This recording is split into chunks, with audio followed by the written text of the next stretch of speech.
Ang mga reklamo sa barangay madalas ay paulit-ulit, emosyonal, at hindi madaling tapusin. Kaya kapag ang lupon ay mainitin ang ulo o madaling mainis, siguradong magiging bias o lalong palalalain ang away.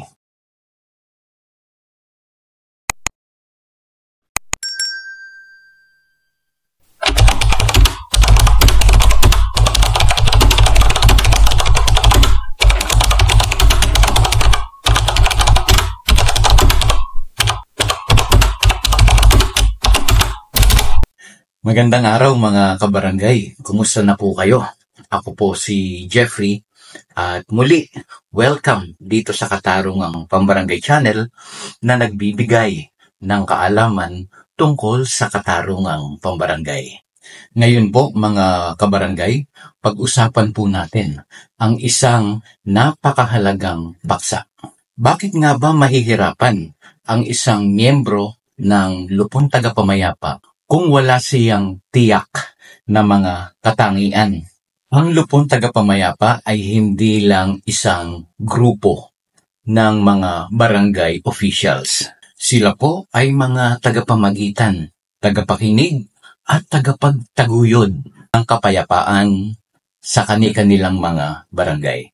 Bilang bahagi ng Katarungang Pambarangay, sila ang unang nilalapitan ng mga nag-aaway, may alitan at mga taong may hinaing sa isa't isa. Kaya po napakahalaga na ang isang miyembro ng Lupon Tagapamayapa ay hindi lang umuupo sa mesa, kundi dapat may puso, may malasakit at kakayahang makinig at umintindi. Ngayon po mga kabarangay, isa-isahin natin ang mga katangian na kapag wala ang isang lupon, siguradong mahihirapan siya sa kanyang tungkulin. Okay, number 1, yung may malasakit sa kapwa. Ang isang lupon dapat ay tunay na may malasakit sa kanyang kapwa o sa kanyang mga kabarangay. Hindi po sapat na basta ginusto lang niya ang posisyon o yung pagkakatalaga sa kanya. Dapat gusto niyang tumulong sa kanyang mga kabarangay o sa kanyang kapwa.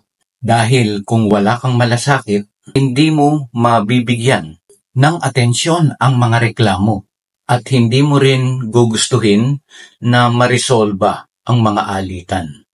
Kaya ang tanong ngayon mga kabarangay, may kakilala po ba kayo na miyembro ng Lupon Tagapamayapa na para bang wala namang pakialam sa problema ng ibang tao? Sa tingin nyo, magiging epektibo ba siyang tagapamayapa sa barangay? Number 2, handang maglingkod ng voluntaryo. Ang pagiging lupon ay isang voluntary service. Wala po itong regular na sahod. Kaya po kung ang isang lupon o ang isang nagnanais maging lupon ay pera lang ang habol sa pagiging lupon, siguradong mawawalan siya ng gana. Dito po papasok ang kusang loob at pagmamahal sa bayan. Kapag handang maglingkod, kahit walang kapalit, doon lumalabas mga kabarangay ang tunay na diwa ng serbisyo publiko. Kaya naman kung ikaw ay hindi handang magsakripisyo ng oras, lakas at pasensya, baka hindi para sa iyo ang posisyon na ito. Number 3, marunong makinig. Ang mga tao sa barangay ay lalapit sa iyo para ipaalam ang kanilang mga problema. Kaya yung kakayahan na makinig ng buong atensyon at walang paghuhusga ay napakahalaga. Kung puro salita lamang ang alam mo at hindi ka marunong makinig, hindi mo mauunawaan ang ugat ng alitan. Halimbawa po, may nag-aaway tungkol sa lupa. Pero kapag pinakinggan mo silang mabuti, ang totoo palang ugat ng problema ay hindi tungkol sa lote, kundi ito pala ay matagal ng away pamilya. Number 4, mahaba ang pasensya.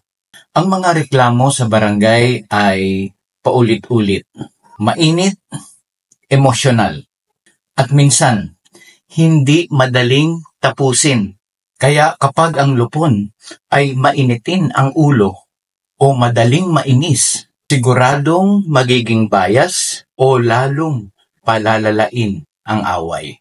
Kaya po ito ay gentle reminder. Hindi pwedeng padalos-dalos sa desisyon.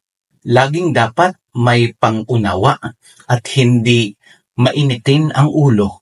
Number 5, napakahalaga po nito, yung mahinahon sa pagsasalita. Ang salita ay may kapangyarihang magpagaling o magpasakit. Kaya kung ang isang lupon ay barumbadong magsalita, mapanumbat o nananakot, hindi siya igagalang. Totoo po yan. Pero kung ang isang lupon naman ay mahinahon, malinaw at may respeto ang pananalita, sigurado po na mas madali siyang paniniwalaan ng mga nag-aaway na partido. Kaya po ang tip dito, magsanay na magsalita ng mahinahon at hindi nakakasakit. Lalong-lalo na po sa mga sensitibong usapin. Number 6, ito pa, isa sa mga napakahalagang gawain o katangian ng isang lupon. Bukas yung kanyang isip sa patuloy na pag-aaral.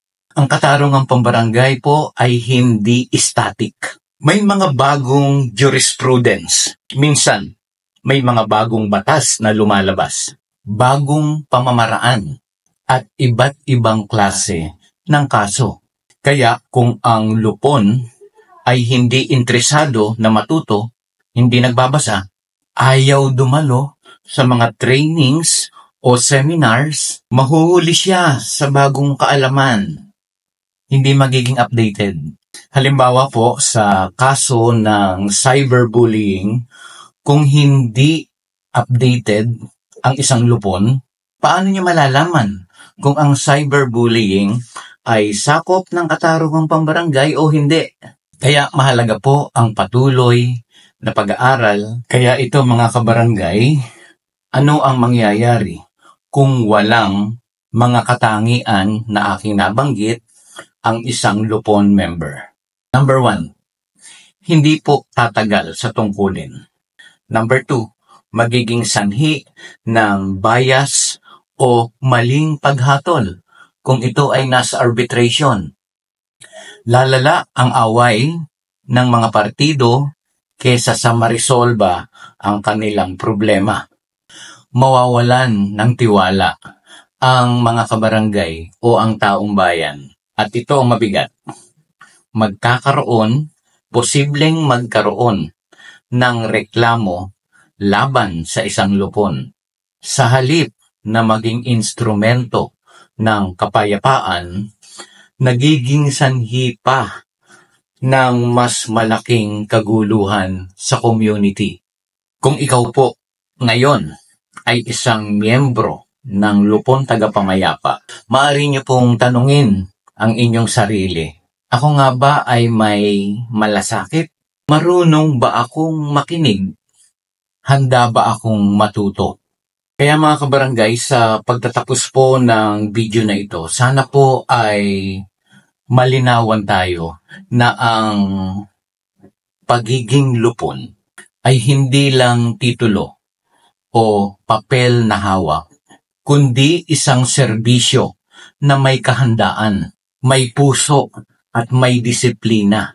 Kaya kung kayo po ay bagong miyembro o miyembro na ng lupon tagapamayapa sa inyong barangay, congratulations! Naway taglayin po natin yung mga katangian na aking nabanggit para sa isang maayos, makatao at makatarungang barangay. Kaya yan mga kabarangay, kung nagustuhan niyo po itong short video na ito, maaari niyo pong i-like, maaari niyo pong i-share, at maaari niyo din pong mag-subscribe para dun sa hindi pa nakakasubscribe dito sa Katarungang Pambarangay Channel.